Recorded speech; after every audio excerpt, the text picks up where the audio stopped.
Festival of Twenties, sebuah festival di mana suara bertemu, cerita terhubung, dan pelajaran dibagikan. Tempat berkumpul untuk kamu yang sedang mencari arah, agar kamu pulang dengan menyadari bahwa kamu tidak pernah sendirian.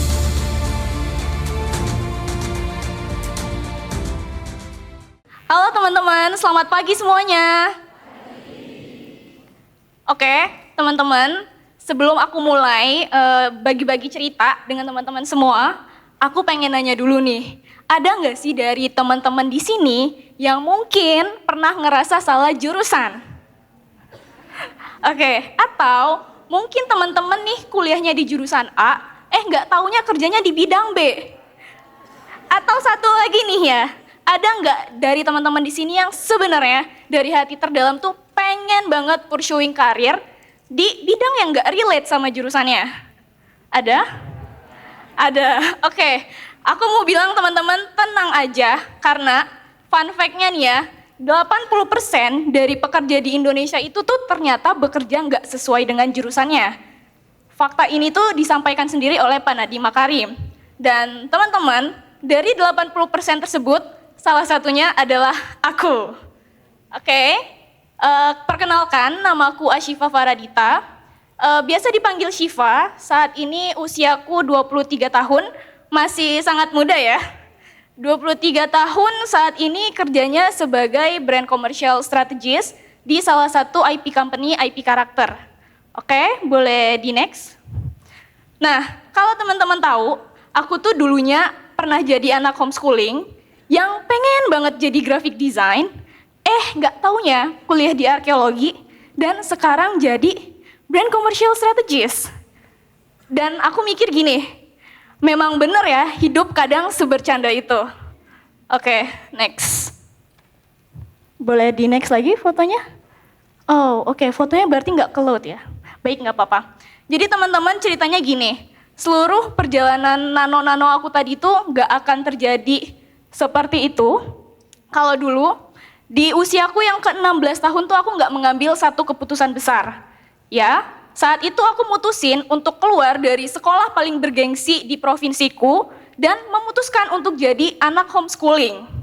Saat itu reaksi semua orang di sekitarku tuh bilang gini, gila lu ya? Bahkan beberapa dari mereka tuh lebih ekstrim. Mereka ngatainku dengan sebutan dasar alumni enggak lulus. Ya, saat itu memang rasanya hidup tuh semenyeramkan itu.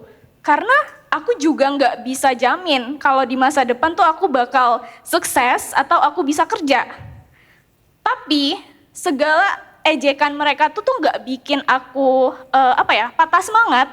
Karena di usia ke-17, akhirnya aku mutusin buat bikin satu gebrakan baru. Akhirnya aku pindah dari kotaku Banda Aceh ke Bandung. Saat itu satu tujuannya, aku pengen nyiapin segala persiapan untuk masuk SBMPTN. Karena kalau kata Gen Z nih ya teman-teman, kalau lo nggak bisa tinggalin orangnya, tinggalin aja kotanya. And then gue pindah. Gak usah pikirin orang toksik. Kayak gitu. Oke teman-teman, tapi sayangnya di dalam hidup kita tuh memang kadang gak semua hal yang udah kita rencanain tuh bisa perfectly jalan sesuai dengan rencana. Karena apa? Karena faktanya di usia ke-18 tuh aku harus nerima kenyataan pahit kalau ternyata aku gagal. Ya, next. Boleh di next? Ya, aku gagal masuk jurusan favoritku pada saat itu. Aku gagal dan yang aku pikirin adalah kok rasanya kayak pengorbanan dan segala kenekatanku pada saat itu tuh sia-sia ya. Kok bisa kayak gini ya? Karena alih-alih aku masuk ke jurusan FSRD ITB yang aku pengenin banget pada saat itu, aku malah jadi anak arkeologi UI. Dua hal yang sangat jauh banget, gak relate sama sekali. And then next. Oke. Ceritanya, aku tuh di usia ke-18 ke-19 tuh jadi tahun-tahun dimana aku paling ngerasa kayak semuanya tuh udah berjalan gak sesuai rencana. Gimana caranya aku bisa survive di jurusan arkeologi pada saat itu tuh aku nggak tahu lagi gimana caranya sebenarnya. Cuman aku pikir lagi, ya udahlah nggak apa-apa karena saat itu juga pilihan orang tuaku dan itulah yang terbaik, aku mikirnya kayak gitu. Berjalan lagi keadaan, long story short, memasuki usia ke-20, aku kira tuh ya teman-teman, segala hal bakal membaik. Tapi aku salah. Kenapa aku salah? Karena usia ke-20 itu tuh bertepatan dengan pandemi COVID. Jadinya, udahlah plan aku gagal, pengen FSRD ITB, plan B ku pengen explore di bidang arkeologi pun gak jalan. Saat itu tuh aku mikir gini, ya Allah kok gini banget ya hidup ya, kayak mau nyoba A gagal, mau nyoba B gagal, kenapa ya? Sampai akhirnya tuh aku mikir kayak, ya udahlah, next. Ya udahlah, akhirnya aku sampai di fase acceptance. Aku nerima kalau oke, ini gue Syifa yang dulu pengen banget masuk FSRD ITB, tapi masuk arkeologi UI dan ternyata sekarang masih tetap pengen pursuing karir di bidang kreatif. Gak bisa gue hindarin saat itu hal tersebut. Dan ternyata di saat gue acceptance, disitulah jadi titik baliknya. Karena kenapa? Karena di situ gue mulai mikir, Syifa, coba lo pikir deh, kira-kira hal termudah apa nih yang bisa lo lakuin supaya bisa get back into creative industry. Itu yang aku pikirin saat itu. Dan pada saat itu tuh aku nggak tahu cara yang mudahnya tuh kayak gimana. And then next. Nah, aku tahu nggak ada jalan pintasnya karena arkeologi dan creative industry itu yang kayak berseberangan banget gitu. Nggak ada jalan pintasnya, tapi yang aku tahu adalah aku bisa lakuin pelan-pelan satu-satu, just do one step at a time. Nah, sehingga memasuki usia ke-21 tuh jadi tahun-tahun di mana aku tuh coba eksplorasi semua hal. Mulai dari BEM, and then organisasi, semuanya aku cobain. Dan karena aku tahu switching karir tuh gak mudah ya teman-teman, aku pun dari semester 3 tuh udah nekat buat cari internship. Dari semester 3 semuanya aku daftarin. Mulai dari startup, NGO, digital marketing agency, museum, semuanya aku cobain dan bahkan ada beberapa hal lainnya yang sebenarnya aku juga ketolak sana sini. Waktu aku cari magang itu tuh rasanya kayak, oh gini ya zaman sekarang cari magang aja tuh susah. Karena jujur ketolak sana sini tuh bikin aku kayak hopeless banget dan rasanya tuh pengen nyerah pada saat itu. Apa gue nggak capable, apa gue nggak bisa, dan gue nggak berbakat ya, nyerah aja kali ya. Next. Next lagi. Nah, tapi benar kata Bernadia teman-teman, untungnya bumi masih berputar, untungnya ku tak pilih menyerah. Kenapa? Karena untung banget saat itu tuh aku nggak jadi nyerah, coba intern sana sini, magang, terus juga organisasi, kepanitiaan. Karena ternyata gak tahu kenapa, tiba-tiba tuh aku dikenal sama teman-teman tuh secara nggak langsung tuh terbentuk personal branding. Jadi orang-orang tuh tahu, oh ternyata ini ya Syifa yang bisa graphic design kayak gitu. Dan hal ini pula lah yang pertama kali ngebukain jalan aku bisa freelance graphic design kecil-kecilan pada saat itu di museum. Dan pernah mendapatkan kesempatan beberapa kali untuk jadi graphic design teacher dan graphic design assistant teacher pada saat itu. And then next lagi. Sebelumnya teman-teman boleh dibalik ininya, share screen-nya. Oh oke, blank, baik nggak apa-apa. Teman-teman, saat itu tuh aku berhasil dikenal oleh orang karena personal brandingku.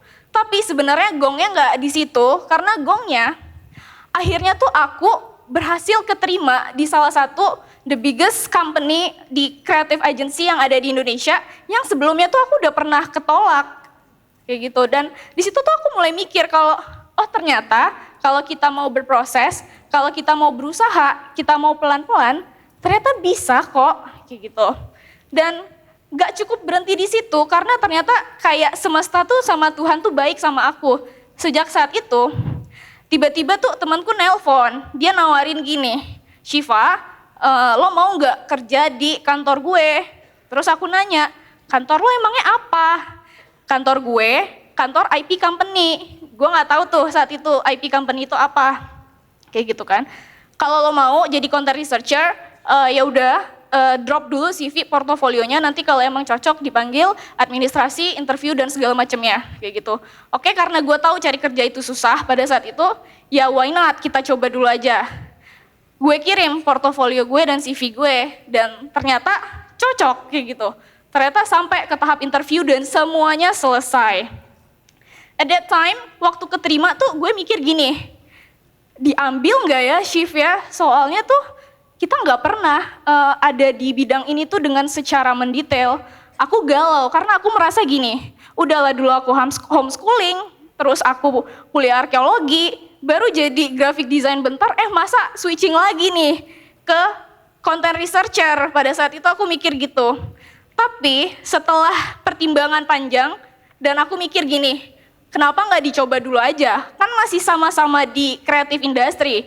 Toh, kalau ternyata akhirnya nggak cocok, selalu ada jalan untuk putar balik dan berhenti kapanpun lo mau.